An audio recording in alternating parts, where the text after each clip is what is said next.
Okay. So let's go to Lantern first. And then we need anything to buy for someone who can.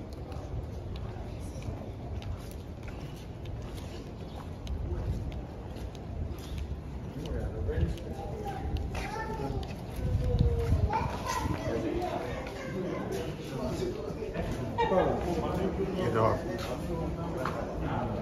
86.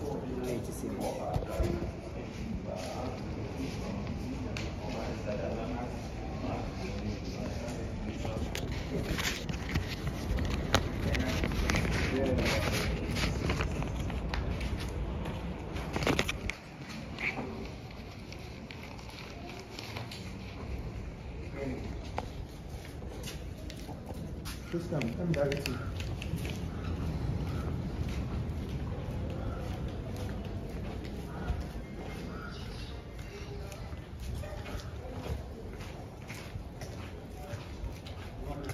Take a video for you. Oh no, I'm good.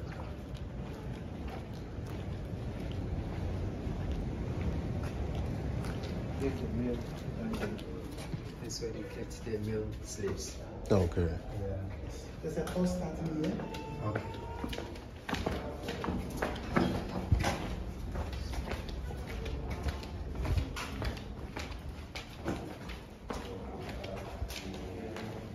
So there's a journey. Okay, thank you.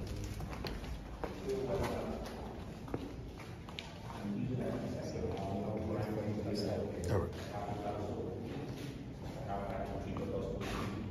Because again, I need something from you. I need your natural resources, right? So I'll give you religion. I'll still use deceptions, religion, so that I steal your resources. I'm being factual with you.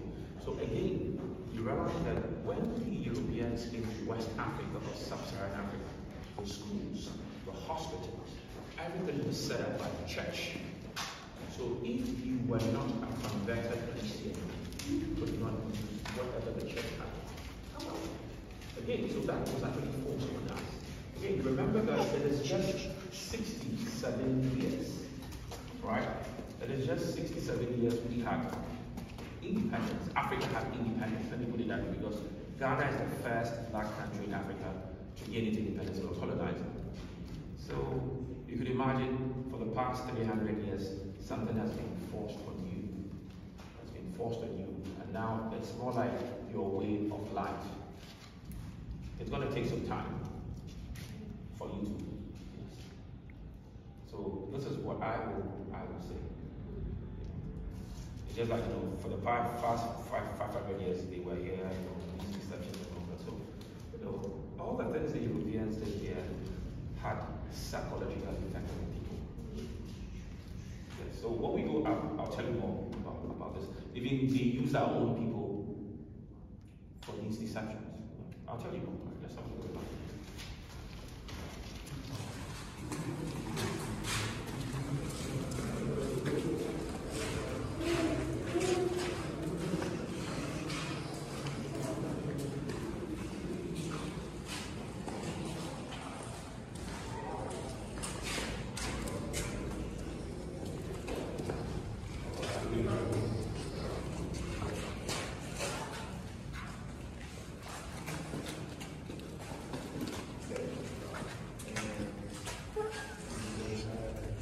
Ladies and gentlemen, this is the last room behind you. You realize that this room is brighter than the other rooms behind you. This room is brighter because when the ships arrived, they had to sort them out. They had to pick those who were strong and fit enough and leave behind those who are sick and not healthy. Because if you are deemed unhealthy or sick, then it meant that within the next hour or two, you will die.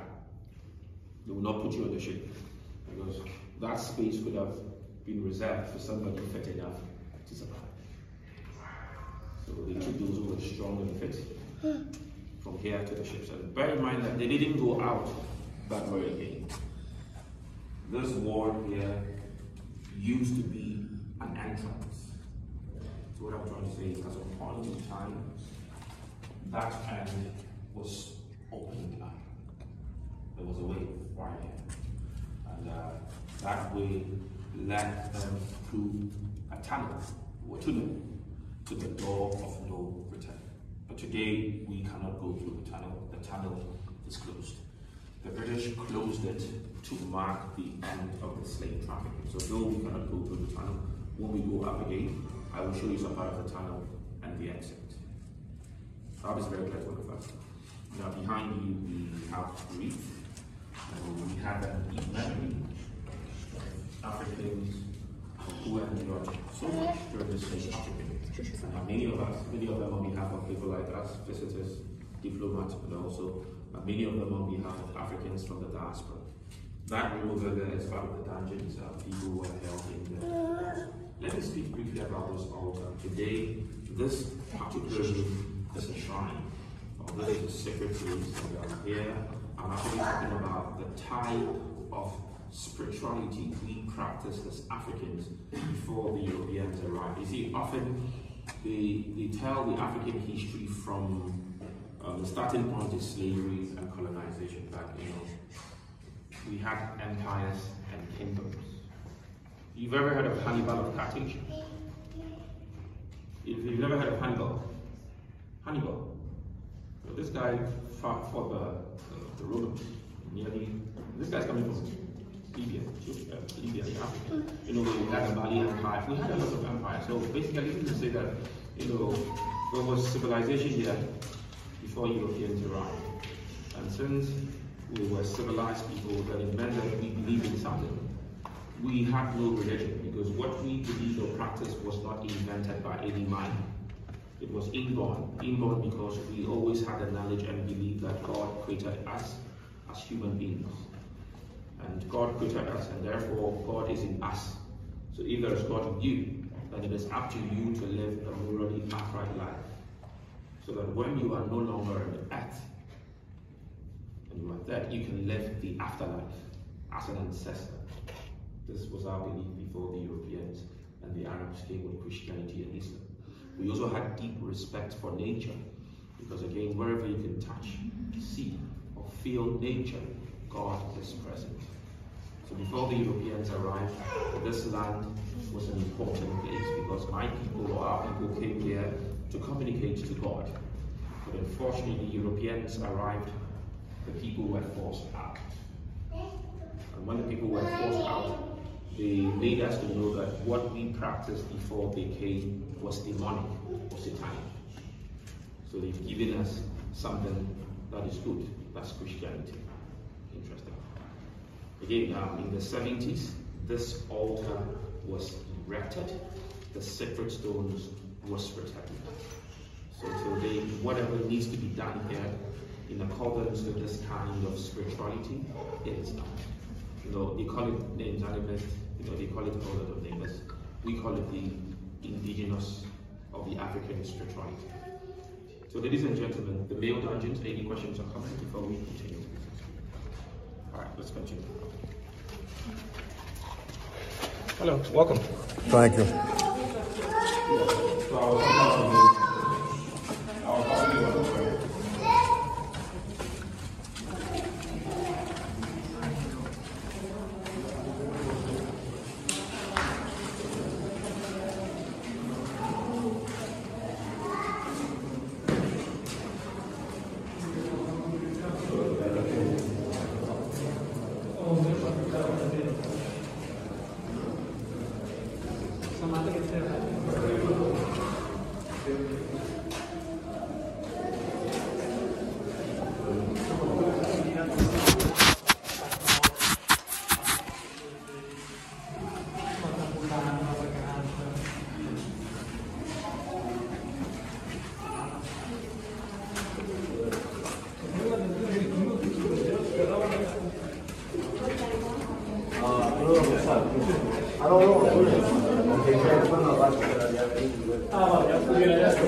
side of the castle. This place was reserved as a graveyard for Europeans only. Europeans only. But interestingly, this is the only Ghanaian or the only African the Europeans buried among them. He was known as Philip Kweku. Philip was a Fanti from this town. He was no biracial, he was no mixed race, he was purely African. He was born 1741. Age 11, Philip was sent to England by the Anglican Church so that he could be trained and educated the Western way, so that he could become a priest. He attended Oxford University. 1765, he graduated from Oxford. He studied theology, and that same year, he was ordained as a priest in London. He became the first black man to become a priest for the Church of England. He was returned to this place as a teacher, a reverend father, and a missionary. So right above the male dungeons was the Church of England. Right above the Church of England. And also, if you should visit Elmina Castle, Elmina Castle was occupied by 3 different Europeans. First, Portugal. So the first Catholic church, or the first Roman Catholic church in Ghana is in Elmina Castle. So when you go to Elmina Castle also, the Roman Catholic church was up, down, that was a slave market. Right? So God is worshipped up, people are, so the Dutch did the same thing. When the Dutch took Elmina Castle, they built their church. The Dutch Reformed Church was right above the female dungeon. The same thing here. So an African led an all-European congregation, whilst his fellow Africans were brighter than him in chains and in shackles. He was indoctrinated, brainwashed, and deprogrammed not to say anything for it or anything against the slave trafficking. So the main reason why he was sent to England was for him to be brainwashed so that he could come back home and do his master's bit. And as I said, yes, the Catholic Church, the Anglican Church, the Dutch Reformed Church, they all use deceptions. They all condone the slave trafficking. They participated in it. And they have so much benefit from the rape, the exploitations, and the death of others. They all cover it. But it is rather unfortunate they are not even coming out to apologize for all those bad deeds they did. Philip Kweku also, was a teacher who trained biracial kids. So the sad thing is, I think the Ghanaians among us can tell me that in our textbooks, they would never mention what Philip Kweku meant here. The textbooks only say that, he brought Western education, so he did well. And one thing I also want to say about those deceptions, our own kind were trained and educated to come and tell us that the white man was God, right? Because you enter the church, what do you see? You see a picture, or you see somebody on a cross with blue eyes, blonde hair, white skin. Jesus is coming from where? You see, that place was called Upper Egypt. There was nothing like Middle East in those days. Because if there's a Middle East, there should be Middle South, or Middle West, or Middle North. So those places were Upper Egypt. You look at their features, they don't have such features. So as a result of these things, our people here in Ghana developed an oral history as a result of those deceptions. This is the oral history we developed. We have this, there was the Erkwasor, Nenam Kwandro Kwasor, Shebodu Kwandra, Men Kwasor Bio, Sanwochukufie, Ohunyan Kupon. Like, we have this oral tradition, and this oral history has been with us for centuries, that if you are going to church, and on your way to church, you saw a white man, then there was no need for you to go to church. Go home, you've seen God. So these are the kind of deceptions I'm talking to you about. So when Philip died in 1816, he was buried here by his masters. Any questions or comments, ladies and gentlemen? All right, let me talk to you about these.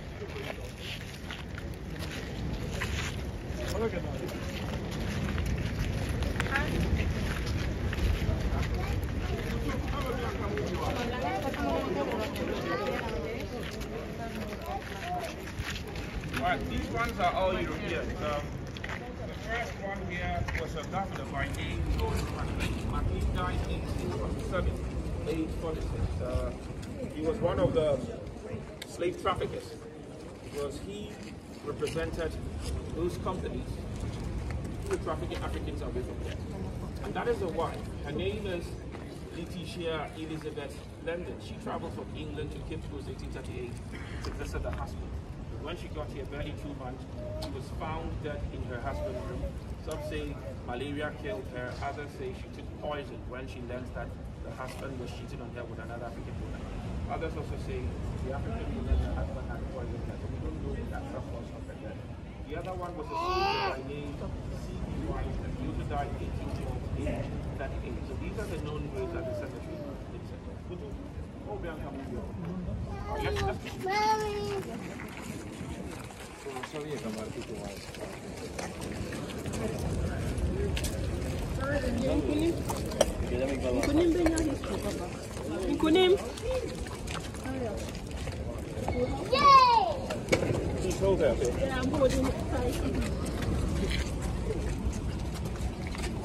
What we have here, or what we have there, is a water tank or a water reservoir. The British built it to store water. They had pipes to all the roofs, and all the pipes was channeled to the stand. So when it rained, all the water was stored and collected here. Today, we don't store the water. Rather, we've had these taps for some time. We open up the taps and we put water in. In case the taps are not running, we use the water we save here. This has a depth of about 20 feet. We have the same tank.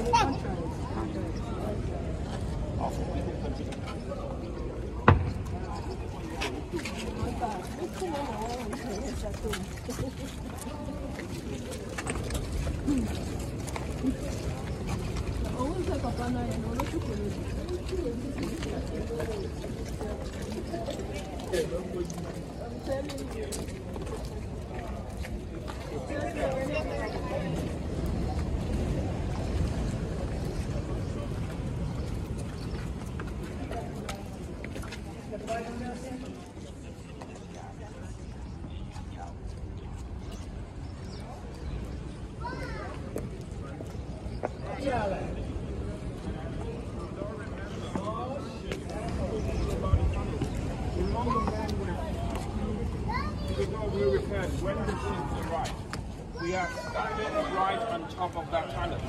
So when we go down that way again, I will show you some part of it, and again I'll show you the exit. Also, you find guns or cannon. You find cannonballs behind you. These are the real guns and balls the British brought. And when they were leaving, they didn't take them. They left it. The reason behind these guns is simple. So cousins fought among themselves to have the best place to traffic.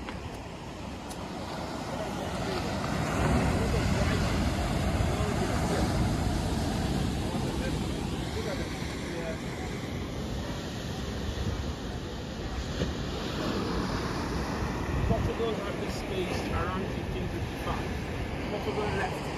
And when Portugal left, Sweden took over. Sweden took over 1653. You don't normally get their name, right? Sweden participated with them. Sweden took over 1653, built a fort, and named it Carolusberg. They used it as a trafficking post. But the thing is, Sweden could not match the competition coming from the Spanish, the Dutch, the English, the French, and the others. So, well, at a point in time, Sweden had to bow out. But Sweden did not bow out. Do you know what they now did? They will rather invest in other slave trafficking companies. So I'll give you a typical example, like a country like Switzerland, right? Switzerland. You don't hear their name, right? Switzerland was a ball player in the transatlantic slave trafficking. No, yes, good. Switzerland is a landlocked area. No ship for coming in and out of Switzerland. But this is what Switzerland did. Switzerland financed a lot of, French slave trading or French slave trafficking expeditions. So yes, if you are putting your money in French slaving trafficking companies, yes. At the end of the day, when dividend or profit is shared, some of it goes to Switzerland. Yeah, so it makes you corporate, but they don't talk about it. Again, so while Sweden was here, Denmark fought Sweden, kicked them out, took the space. Now Holland also came in, fought Denmark, took the space. 1664, England and Holland were fighting here in Africa. North America also. Yeah, so 1664, I'll tell you something, something coincided. We've heard of New York, right? New York in North America. New York was a Dutch area called New Amsterdam. Right, so 1664, England took over from Holland and called it New York. That same year, England fought Holland here and took the space. So when the English took this space, they came out with something like this. England lived here from 1664 to 1957. So England lived here for almost 300 years. England left here just about 67 years ago. So normally I say, subtract your age from 67. Don't tell me, what will you get? Okay. It tells you that they left here just like yesterday.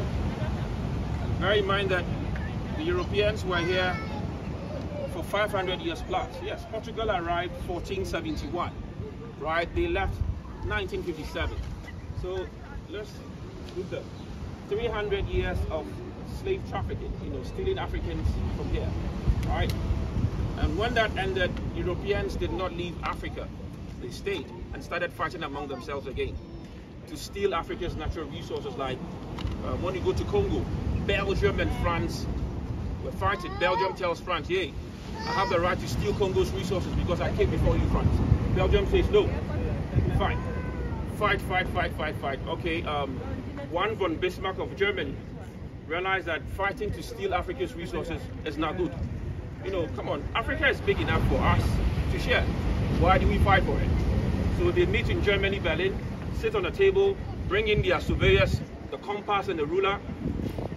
They demarcate here, England, have Ghana, have Sierra Leone, have this, Portugal, have Cape Verde, have Angola, have Mozambique. So that's how Africa was shared. France, have Senegal. You know what? Germany, have Togo, Benin, Namibia, Tanzania. So they shared Africa, and again, for another 200 plus years. The history books will state that they took Africa's resources. They stole Africa's natural resources. Yeah, so for more than 200 years, yes.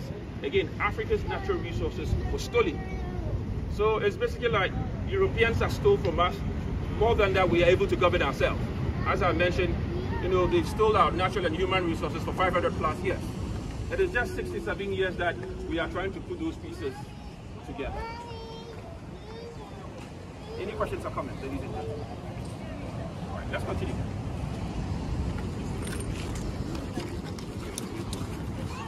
Thank you.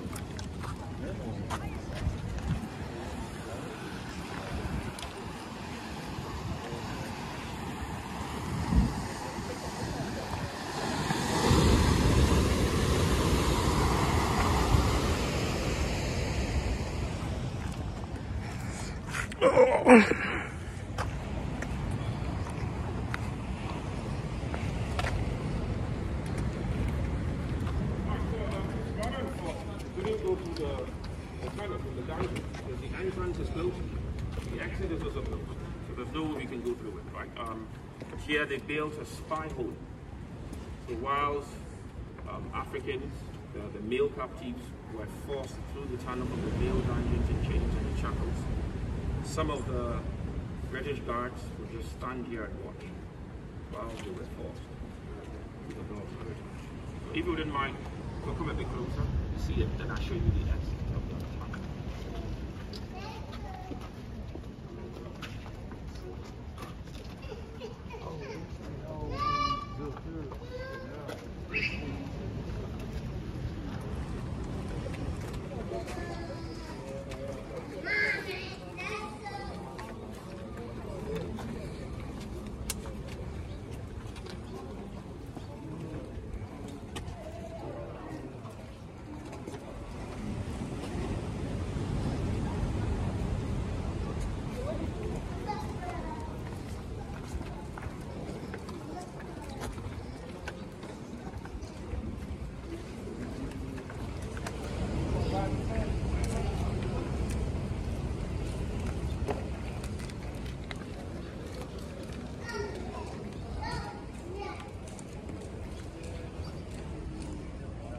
Just imagine the torture, the pain, all for profit.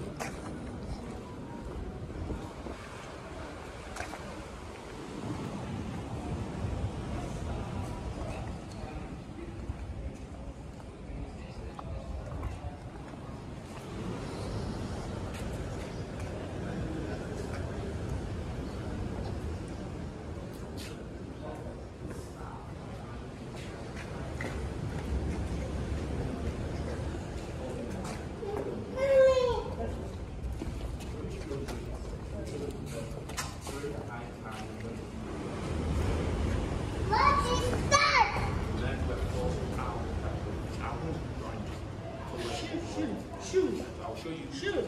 female dungeons.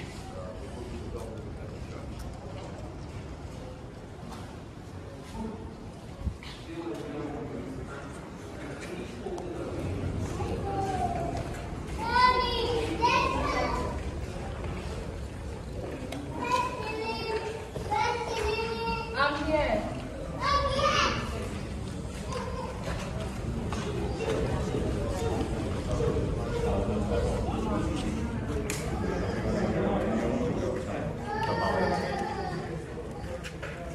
All right, ladies and gentlemen, another punishment room for women who resisted rape from the Europeans here, or for women who fought back, or who resisted. You were released from the female dungeons in chains and in shackles. You were kept here. Well, that's what you should do. They locked them up. If they have to feed them, give them water, they pass it through the small space with them. Again, if they cannot contain you anymore, they will kill you. So within this building, or in the course of our experience today, we shall visit the condemnation cell, or the condemned room. You know, they built a room here without windows. They put you there, shut the doors, leave you there without water, food, air, and light. So within some days, you suffocate to death. So this is what Africans were subjected to, all to break down or to break their spirit of rebellion or escaping that. But I always say, you know, they did not succeed. And the sad truth is this: when they talk to us about the abolition of freedom, you know, and then of slavery, you know, they never mention the role of the part Africans played. It is sad. See, the textbook will say that now, okay, Europeans, when they were satisfied with the rape, the exploitations, etc., they now have to give freedom. So they always mention what Bravo Sharp, Clarkson, William Wilberforce, and the others. They call themselves the Society for the Abolition of the Slave Trade. They say they gave freedom. When they go to North America, they say Abraham Lincoln. But to me, that's a propaganda. You know, Africans, we fought for our own freedom and liberation. It was not handed over to us. You know, that is how come whenever they talk about the abolition of slavery and slave trafficking, they will never mention Haiti. How many of you have heard of the Haitian Revolution? You've heard of it? Just you, right? Most of us don't know. Okay, so I'll tell you today. From 1791 to 1804, the Haitian Revolution lasted. Enslaved and oppressed Africans in Haiti will now say, no more, France, no more. We are not taking this from you. They rebelled against France and kicked France out of Haiti. You know, Haiti was one place France was making a lot of money. In today's term, you can say billions of euros. France lost it. Haiti became the first black republic on earth. Haiti was telling everybody, you can kick them out. And if you cannot kick them out, join us, let's kick them out. Because we are able to do that. So, no, some countries don't like Haiti today because Haiti short-lived slavery. So after the Haitian Revolution, a lot of revolutions and revolts started all over North America. Right, so what I want to say today is Africans fought for their own freedom and liberation. You know, so those distortions in our history books, you know, we need to change it. We need to include that in history books that we fought for it. Because all the time you make it sound like, yeah, we're happy, we're just somewhere, and you say, oh, we've given you freedom. Oh, no, it wasn't like that. So this is what I want to share. Any questions or comments, ladies and gentlemen? All right, I'll show you the video like this.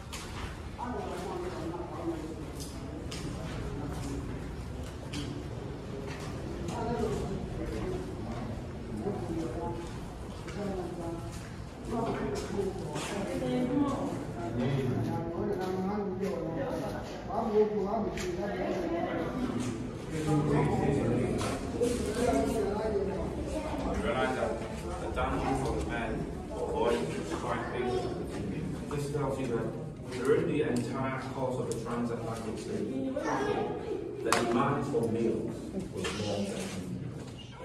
So at the time, the male dungeons held over 500,000. The female dungeons held over 300, 500. So this is one of the female dungeons. The other side, the room just opposite, that's another room.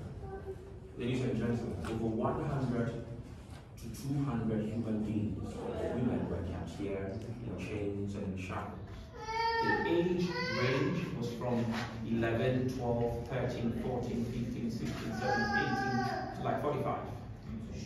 You come to the male dungeons, you come to the female dungeons, they are all chained and shackled. They are forced naked. Let's talk about women. You know, overall, they stayed in the dungeons for months, like 3 months plus, before the trafficking ships arrived. When women menstruated in the dungeons, they had no sanitary pads. They had no proper wash. So you could imagine the diseases and infections women were exposed to. So you slept on your menstrual blood. Yes, you slept on menstrual blood of other women. Right? Menstrual blood mixed up with human toilet, vomit, urine, sweat, tears. Yes, that is what they had to endure here for months and centuries. Again, but all the conditions they endured here mainly were victims of rape. Yes. Many were victims of rape. So yes, the churches were in the castles, while so much evil was perpetrated. Interesting. You know, if the walls could talk, you know, if the walls could talk. Any questions, ladies and gentlemen? You said how many people were kept in here at a time? Over 100 to 200 plus women were kept in here at a time. We are less, I think we are less than 40 or 50. But see how we talk about this. If you could imagine squeezing that much. Let's go through the door of the return.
Ladies and gentlemen, it was from one word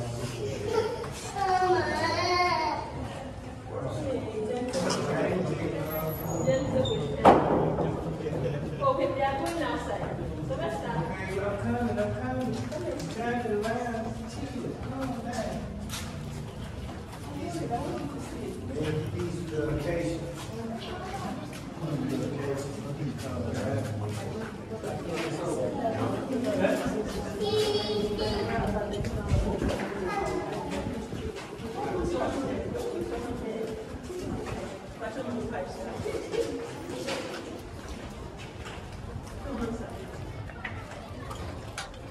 Alright, so through the store, in trains and in shackles, all the men, women, boys and girls in traffic were forced down to the shore. At the shore, they put them on boats. The ships, the trafficking ships, cannot come closer because the water here is very shallow and rough. So the European trafficking ships will dock distance away. They'll force them on boats and gradually force them on the ship. Then they take them out. Look up again. You see another inscription that says door of return. Door of return. It is very symbolic. We had it in 1998. We had a festival called Emancipation Day. And when we had emancipation in 1911 in Ghana, African descendants all over the diaspora, those in Jamaica, Barbados, America, England, Western Europe, many of them returned. And for the first time when we had the emancipation celebration, 2 families returned 2 human remains, or 2 human skeletons of former enslaved Africans who died in America and Jamaica. Their remains was removed from where they were buried a century or more ago, and they returned them to Cape Coast Castle to store. We had a ceremony for them, and after the ceremony, the 2 remains was buried 60 kilometers from here at a town we call Asen Mansu. Asen Mansu was infamous as one of the slave markets, or one of the places Africans took their last bath before they were brought in the castles and forts. So since then, every year, every 1st of August, we celebrate Emancipation Day in Ghana. That is the reason behind the coffee. So I say welcome to all of you, especially brothers and sisters coming from the Ghana. Any questions or comments?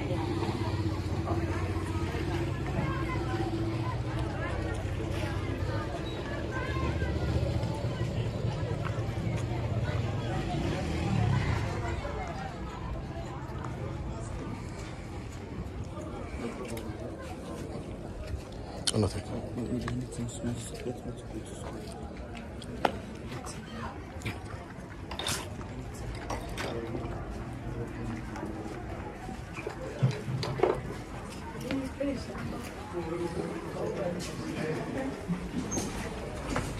Where about that?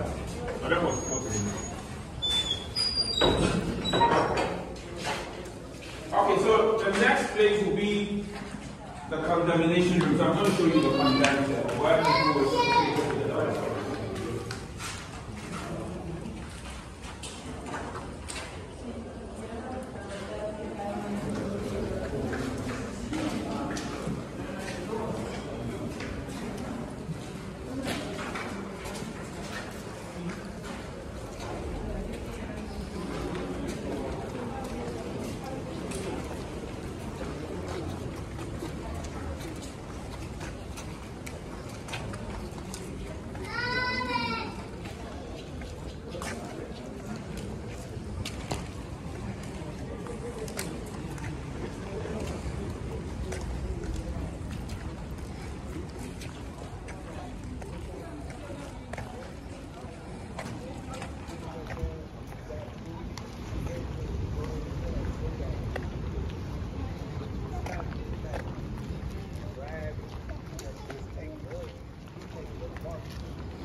To enter the condemnation cell.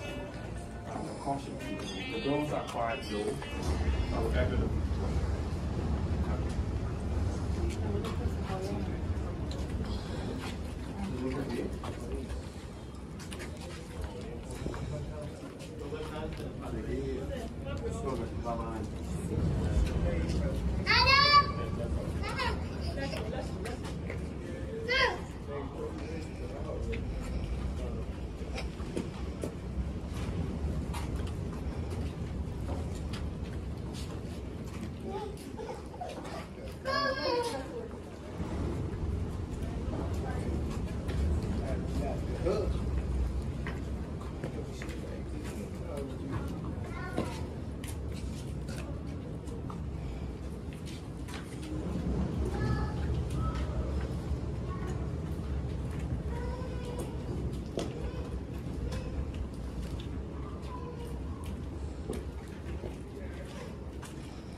behind, or you won't see any windows, right? So what it will do is, They will shut the door. Are you coming in, sir? Y'all come.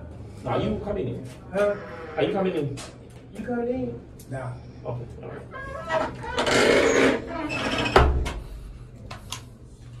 All right. Can you turn off your flashlight? so the first door was locked up. The second door was also locked up. They were forced in, chained, shackled, or roped. There was no definite number. It can be 10, it can be more than that. But whilst you were here without water, food, light, and death, because already all the doors behind you were shut. You were suffocated to death. So if about 10 of them were here and 8 or 9 of them were dead, they will still wait for the last person to die. Then they will move the bodies out, show the bodies to the rest of the captives, and throw the bodies into the sea. So this is how diabolic, this is how cruel some people were to their fellow human. We can only say, may their souls rest in peace. We can come out again, please. Let's watch your head. Watch your head. Watch your head. Watch your head. Watch your head. Again? Sorry. Watch your head. Watch your head. Watch your head. Watch your head.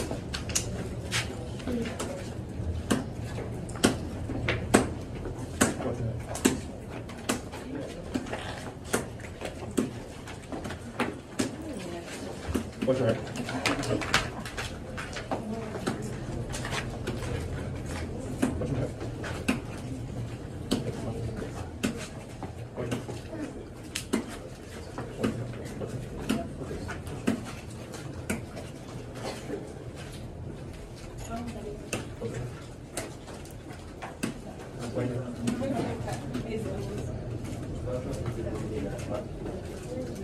Good. So let's take these steps up. Let's see the slave market.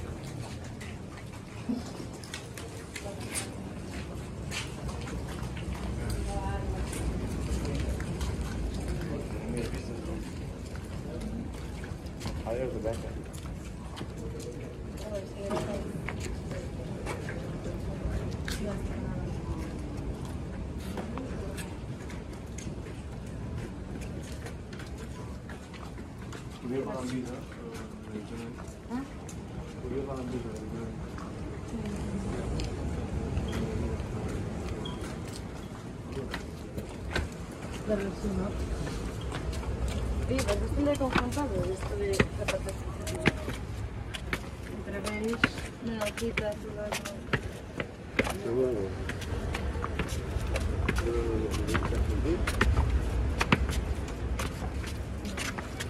Digamos, está sufriendo. Estamos levantando los edificios.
The British called this room Alava. This room was a slave market. Here, the British slave traffickers waited on their African collaborators to bring them captive. So when we talk about the transatlantic trafficking, Europeans invented it around the 15th century. Portugal started, and the others joined in. When Europeans invented the transatlantic trafficking, They also invented an artificial demand and supply. I mean, they had to entice Africans to bring them people. Often Europeans create divisions among Africans and side with others against the others. With this, they fuel tribal and ethnic conflicts here in Africa. Because at the end of the day, the more Africans fight among themselves, the more they sell themselves to the Europeans. Let me tell you this. Africa was a peaceful place before the Europeans arrived. Check the history books. Africa was a peaceful place. 1471, when they arrived, we've known no peace to date. And as I said, Portugal or Europeans did not come to Africa because they loved Africa or they wanted Africa to develop or what. No. They only came to steal what they didn't have. So to steal, you create conflict among the people. That is what happened. Okay? So tribal wars, ethnic warfare intensified. It supplied a lot of firearms and gunpowder. Once a peaceful place became a war zone. Again, there were situations Europeans will go into the hinterlands, raid and kidnap people, but the history books or the textbooks will not state that. And when you go to Angola and Congo, the evidences are still there. You still see some of the forts. Portugal constructed miles away inland, moved troops and weapons to raid, kidnap, and steal people. This is what happened. Let me also say this, slavery existed in every known civilization. But what we practiced here before the Europeans came was so different. Here, we practiced the indentured servitude of the domestic slavery. It is not the same as the transatlantic slave trafficking. But what we practiced here was more of integration than slavery. So let me remind you again, there were kingdoms and empires in Africa before the Europeans arrived. Kingdoms or empires would want to expand. Often there were conflicts. But here, when one ethnic group or when one kingdom defeats the other don't enslave the other. You only integrate. So you basically become a citizen in a new kingdom. This is what we had here before the Europeans came around the 15th century. And as I said, we were once Africa was a peaceful place. Let me also say this. For those who just joined us when we came out of the dungeons, I mentioned that the main reason why Europeans arrived was that they heard that there was gold in West Africa. They heard. They didn't know the exact place. Then you can also ask this question, how did they got to know that there was gold in West Africa? I'll tell you. An empire existed. The name was the Mali Empire. So when I talk about the Mali Empire, I'm talking about present-day Mali, Mauritania, Niger, Chad, Senegal, and some part of Nigeria. The Mali Empire had Timbuktu to be the capital.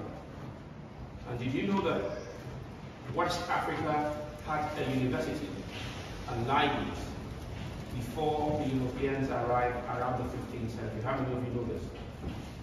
You don't know? Yes.